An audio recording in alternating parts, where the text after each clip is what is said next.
Hello, friends. Today I want to tell you a wonderful story, The Little Prince by Antoine de Saint-Exupéry. Imagine a pilot flying over the desert. Suddenly, his plane crashes. He is alone and doesn't know what to do. Then a little boy appears and says, "Can you draw me a sheep?" This is how the adventure begins. The pilot and the little prince talk, and we learn that the boy comes from a tiny planet called asteroid B612. He lives there all alone. He takes care of a beautiful but difficult flower. He also removes dangerous plants that could destroy his home. He loves watching sunsets when he feels sad. But one day he decides to explore space. He visits different planets and meets strange adults. The little prince meets many grown ups, and each one is very different. First, he visits a king who says he controls everything, but really, he only gives orders for things that already happen. That sounds like some leaders in real life. They act like they have power, but they only say things that are obvious. Yes, then he meets a man who only wants people to admire him. Another man drinks a lot to forget that he is ashamed of drinking. And then a businessman who is too busy counting stars and thinks he owns them. So all these adults are too focused on silly things? Exactly. And there are more. The lamplighter turns his lamp on and off all the time just because of the rules. The geographer writes about the world but never visits any places. That's funny. A geographer who never travels? It shows that some people only collect knowledge but never use it. Right. The little prince doesn't understand why adults act like this. But then on Earth, he meets a fox who teaches him an important lesson. You are responsible for those you love. That is beautiful.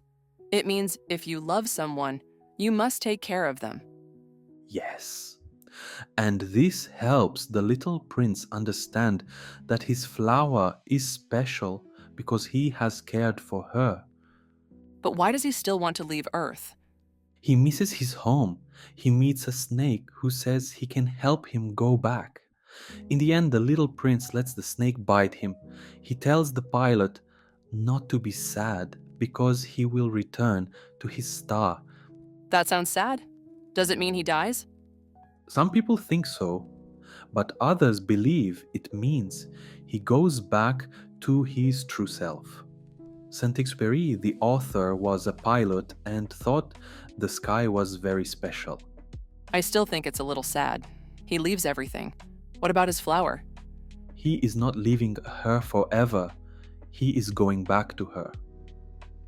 That is what he learns on his journey. He needed to travel to understand how much he loved her. I understand now. And the fox's lesson makes sense. We only love things when we spend time and care for them. Yes, that is why this book is special. It makes us think about what is really important. Do we care too much about work and money, like the adults in the book? Or do we remember to love, to dream, and to take care of others? And That is a good question. Maybe that is why so many people love The Little Prince.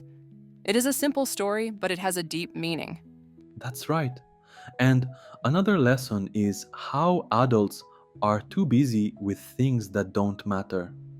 The businessman counts stars, the king gives orders to things that happen anyway, and the geographer writes about places he never visits. Do we also sometimes focus on the wrong things? That is true. Sometimes we care too much about work, money, or being important, but we forget about love and friendship. Yes. And that is why this book touches so many hearts. It reminds us to see the world like a child, to love and to care for others. What do you think?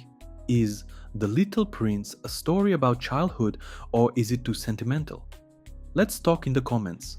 And if you haven't yet, subscribe for more great stories. Until next time, always see with your heart, not just your eyes.